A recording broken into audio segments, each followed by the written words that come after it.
Alright, here's a bit of an update to my MHQ2, my 3D printed quadcopter from Hovership. So, first of all, I have added the XL arms. I've replaced the original arms, which are right here, with the extra long arms. As you can see, they're a bit longer. So I'm now using 6-inch props. The reason why is because according to the website, in fact, let me just try and bring it up here, if I can. Sorry, I should have been prepared before I did this. Let me try and zoom out. Am I actually zoomed out? I seem to be closer. No, I'm zoomed out.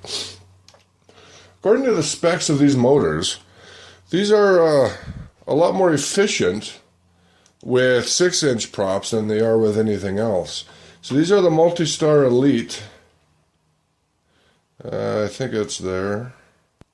Oops.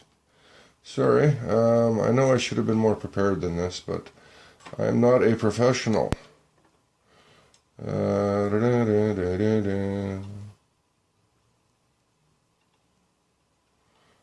they're there. So these are from Hobby King, of course. These are the Multi-Star Elite 2204, 2300 set of 4. And if we can see down here at the specs, the 6x4s are considerably more impressive. So the hover amps at 125 grams of thrust is 1.4 amps for a 6.4. Whereas on the 5.3s, it's 125 at 1.7 amps. So a little bit more, and at a 3 blade, it's even 2 amps. So overall, these should be considerably more efficient and a little more thrust. So anyways, I'm looking forward to the 6-inch props. The other thing, it's pretty obvious, is I added a mount to raise my GPS and compass up a bit. And that has in fact solved a small problem I was having where my compass wasn't always facing north. In fact, my compass would always start off about 16 degrees east of north, so it would be at 16 degrees. And then it would always start drifting just a little bit constantly until it would be way off. And I figured it was because, you know, I had some wires tied down here, and the GPS was right there, and I figured that was affecting it.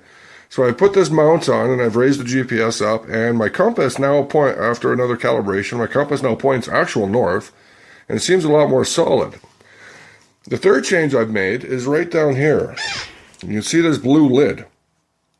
That solved a rather serious problem I was having. So the logs was always showing a barometer error. And when I tried to do an auto landing there the other day, this thing did not do well at all. And the barometer errors were all over the logs. Lots and lots of barometers, and I mean lots. So there's 2 reasons why that can happen. One is either vibrations, or 2, the barometer itself is just getting messed up. I had run a vibration test. This is the MicroAPM. So I ran a vibration test, and the vibrations were well within limits. Well, not well within limits, but they were within tolerances. So that wasn't it. So I figured what the problem was is that because this MicroAPM is just an open circuit board that was sitting there, any little gust of wind on it would affect the barometer. So I did a test. I printed out just a white one, and I put it on there. And this is just a square with a slight... I got the test print right here. This is all it is.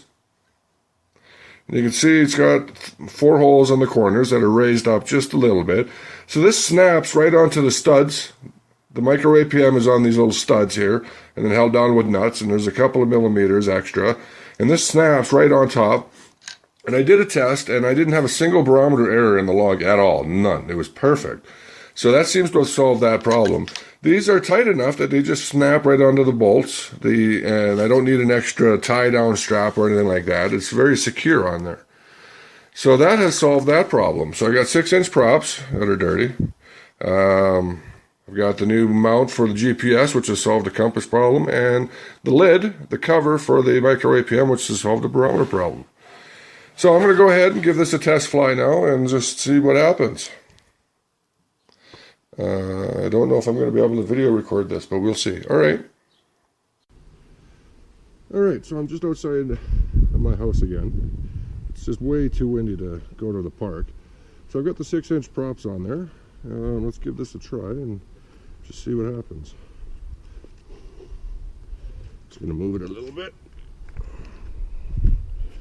Now, I'm using a slightly narrower view on my GoPro, so hopefully everything is lining up right and you can see it. So the previous part of this video was recorded on my phone. This one's on a GoPro.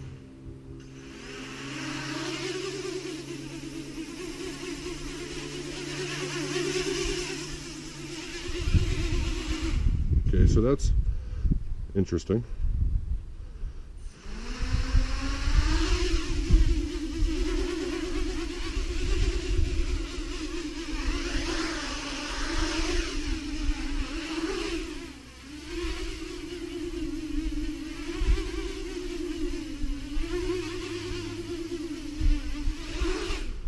Whoa. Now, what is causing that? Is that from signal low. Unbalanced props, or is that from flexible arms, or what the hell's going on there, I wonder?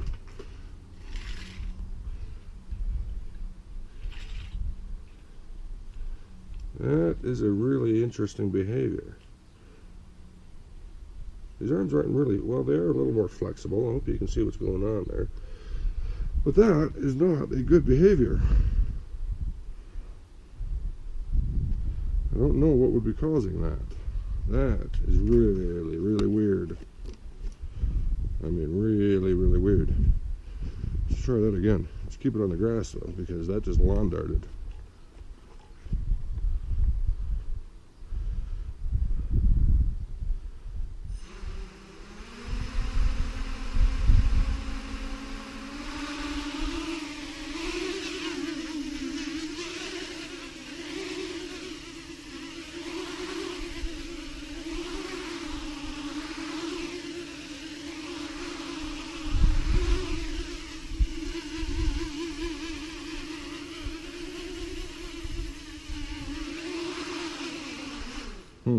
That's really weird.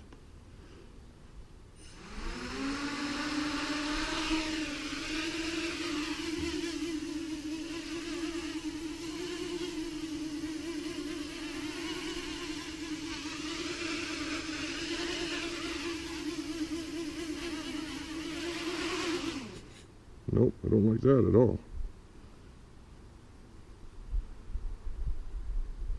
So that's weird. Okay, well, that happened, and I don't know why. So we're going to end this.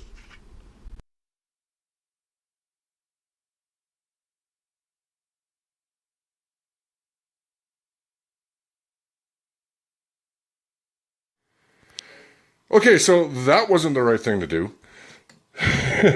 So I started the process of tuning the PIDs in order to tune that wobble out.